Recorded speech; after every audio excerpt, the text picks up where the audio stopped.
আসসালামু আলাইকুম। ইউনিক রসিকরা আপনাদের স্বাগতম। আজ আমি তরমুজের পুডিং তৈরি করে দেখাবো। এখন যেহেতু তরমুজের দাম খুবই কম, এখনই সিজন, তাই সবাই এই তরমুজের রেসিপিটি বানাতে পারেন। এর জন্য আমাদের এক বাটি তরমুজ লাগবে।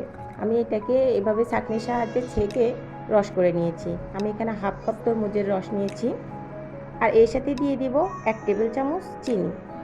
এখানে যেহেতু তরমুজটা মিষ্টি ছিল, তাই আমি এখানে 1 টেবিল চামচ চিনি দিয়েছি, সাথে অ্যাড করেছি হাফ চা চামচ আগার আগার পাউডার।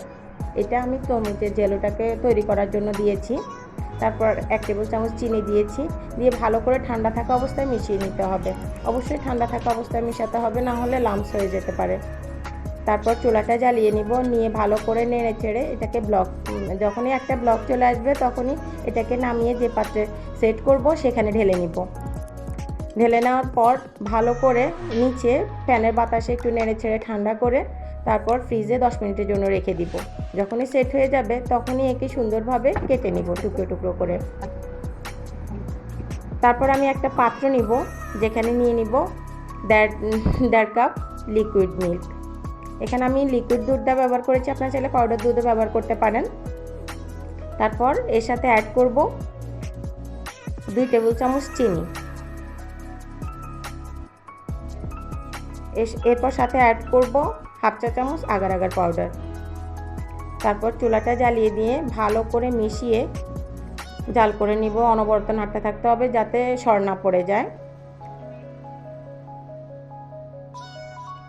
যখনই এটা ফুটে উঠবে তখনই এটার সাথে আমি হাফ চা চামচের একটু কম এলাচের গুঁড়ো দিয়েছি। আপনারা চাইলে এই বিষয়টি স্কিপ করতে পারেন বা ভ্যানিলা এসেন্স অ্যাড করতে পারেন। তারপর যে পাত্রে সেট করব সেই পাত্রের সাথে ঢেলে নিব।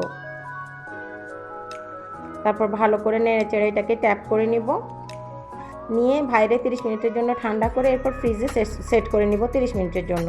দেখুন কত সুন্দর সেট হয়ে গিয়েছে, দেখতে কত সুন্দর হয়েছে, মাশাআল্লাহ।